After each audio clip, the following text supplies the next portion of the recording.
baştan yazdım seni ama izlerin duruyor. Kalbimde açtığın yara hala kanıyor. Bitmedi mi acılar, dinmedi mi bu yük? Cahildim bilemedim, sevda böyle mi büyür? Kader mi, felek mi, kim yazdı bu yazıyı? Gülerdi yüzüm eskiden, çaldılar baharımı. Günler geçer diyorlar ama geçmiyor içim. Dışım bahar olsa ne, içimde kara kışım. Kader mi, felek mi, kim yazdı bu yazıyı? Gülerdi yüzüm eskiden, çaldılar baharımı. Günler geçer diyorlar ama geçmiyor içim. Dışım bahar olsa ne, içimde kara kışım.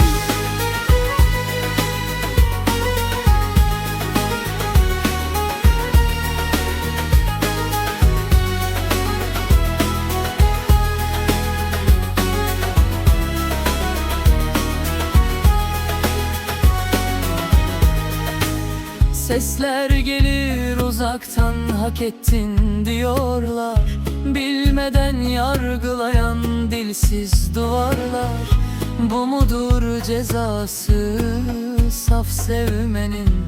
Bu mudur bedeli kalpten vermenin? Kader mi, felek mi, kim kırdı kanadımı? Uçardım gökyüzünde, çaldılar hayalimi. Bir kere yandım ben, kül oldum içimde. Kimse yanmasın diye sustum derdimde. Gel demem sana artık, dönsen bile susarım. Çünkü giden bir daha aynı kalmaz anılar.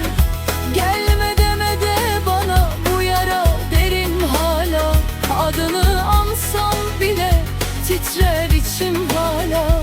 Derdin büyüğü küçüğü yok derler ya hani. Herkesin yükü ağır, herkes kendi yandı. Evlat acısı dediler, en zoruymuş bu dünya. Ama her yürek taşır kendi kıyametini içinde aslında. Geçer dediler zamanla, ben hala aynı yerdeyim. Bir enkazın ortasında yalnızlığı giydim.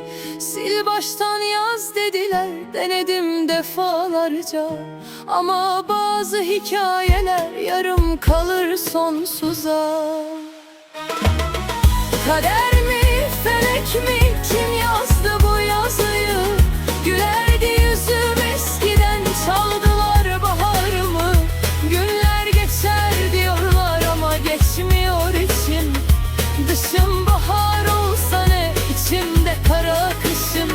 Kader mi, felek mi, kim yazdı bu yazıyı? Gülerdi yüzüm eskiden, çaldılar baharımı. Günler geçer diyorlar ama geçmiyor içim. Dışım bahar olsa ne, içimde kara kışım.